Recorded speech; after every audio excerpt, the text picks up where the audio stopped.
다음 중 비지도 학습에 해당되는 것을 모두 고르시오. 네, 모두 고르시오. 되게 어렵죠? 그래서 기억, 니은, 디귿을 살펴보겠습니다. 사기 감지를 위해서 시스템에서 신용카드의 높은 가치 거래를 감지한다. 그래서 이게 FDS라고 하는 이제 금융거래 이상 탐지 시스템에도 적용되어 있는데요. 그래서 이상치에 대한 탐지라고 보시면 될 것 같습니다.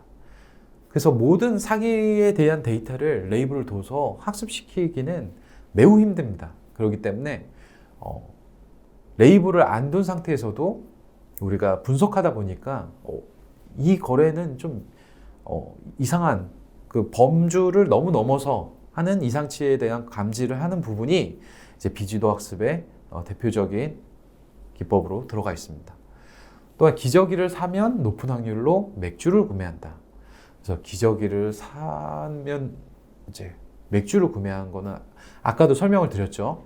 그래서 연관규칙으로 통해서 이제 비지도 학습에 속하게 됩니다.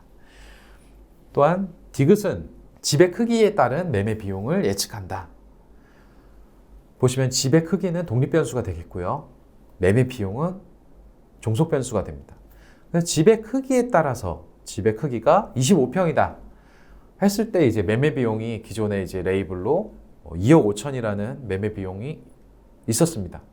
그럼 그걸 분석해서 우리가 집의 크기가 달라지면 32평이 된다면 우리가 매매 비용이 알려주지 않아도 예측이 가능하죠. 그래서 평당 1,000만 원으로 우리가 아까 계산을 해놨기 때문에 32평이면 3억 2천이라는 매매 비용을 예측할 수 있을 것 같습니다. 그래서 이런 거 같은 경우는 그 회귀 분석으로 대표적인 이제 지도 학습에 속하게 됩니다. 그래서 답은 기억, 니은 2번이 되겠죠. 다음 중 파라미터 선정에 대한 내용이 아닌 것은? 그래서 보시면은 이쪽 변수를 선정할 때 파라미터와 하이퍼 파라미터에 대해서 개념 문제를 먼저 묻고 있습니다. 그럼 1번부터 사람이 수작업으로 측정되고 결정됩니다. 이것은 하이퍼 파라미터에 대한 내용이죠. 그래서 모델 내부에서 확인 가능하고 그다음에 모델에 의해서 요구되어지고 그다음에 모델과 데이터로부터 학습되는 방법이 이제 파라미터라고 할 수 있겠습니다. 그래서 지금은 일단 파라미터와 하이퍼 파라미터에 대한 개념 문제를 먼저 묻고 있습니다. 그럼 이런 개념 문제가 나중에는 좀 더 특징이라든지 하이퍼 파라미터의 기법들을 묻는 문제로 심화될 수 있기 때문에 이런 부분까지 학습하고 넘어가시면 될 것 같습니다. 네, 틈새 기출 문제입니다. 보시면 아까 말씀드렸듯이 분석 모델 구축 절차 중 모델링에 해당되는 상상 단계로 알맞은 것은 모델링의 단계입니다. 아까 모델링에 대한 마트를 설계하고 구축한다고 했죠. 원천 데이터로부터 뽑아내고 그 다음에 우리가 탐색적 분석과 유의 변수를 도출해서 타당성과 모델에 대한 타당성과 정확성을 검증한다고 했습니다. 그 이후로 모델링에 대해서 모델을 확정하고 그 다음에 마지막으로 성능을 평가하게 됩니다. 그래서 여기서는 3번이 되겠죠. 기억, 리을, 니은, 디귿. 다음 중 분석 도구에 대한 설명으로 가장 거리가 먼 것은? 보시면은 아직 이 7의 2의 1 세세 항목 분석 도구의 선정에서는 기출 문제가 나오진 않았습니다.